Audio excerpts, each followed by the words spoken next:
Isle of Dogs is probably one of the best animated films of all time. Wes Anderson constructs an incredible script with a huge scope and this beautiful, fantastical world that is just nothing short of entrancing. Hello and welcome back to the Sunny Side, a place to discuss film, television, games, all things storytelling, while being sincere, thought-provoking, and always staying on the sunny side.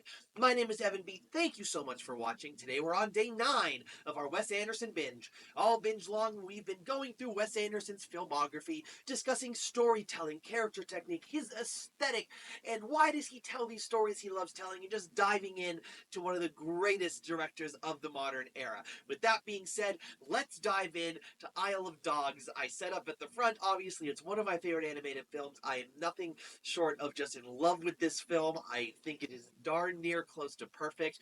The way that it is this small story about a boy and his dog, but it is this larger story about this community and the different layers you start to unfold. And there is this fun political intrigue and this really interesting sort of world that's being built in science. And then there's these beautiful little artistic little moments. I think back to the moment where someone's making the sushi, and just doing that whole little segment is so beautiful. And of course, all of the character, the fact that Wes Anderson is using stop motion again, like in Fantastic Mr. Fox, but this time he's truly telling his own tale. Fantastic Mr. Fox was an incredible adaptation, but this is whole cloth his own thing.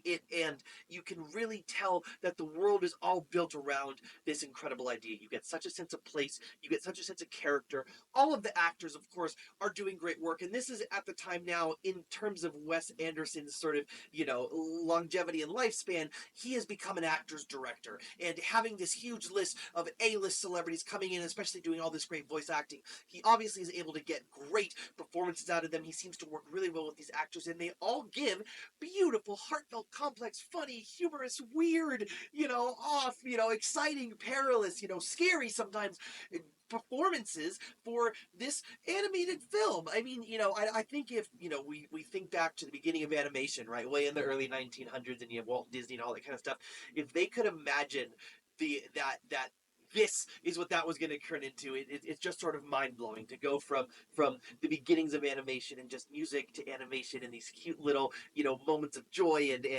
more usually sort of youth focused to this, which is very absolutely a best picture worthy sort of film telling a complex story in a really interesting location. It's as great as any sort of the larger films I've seen like this. It's definitely Wes Anderson at his best. It's one of my favorites. Oh, it's so hard to pick a favorite, but that being said, Wes at this point in his career, he's not missing. It's crazy to see continued success over and over and over, and we're going to keep doing it. Thanks so much for watching, and as always,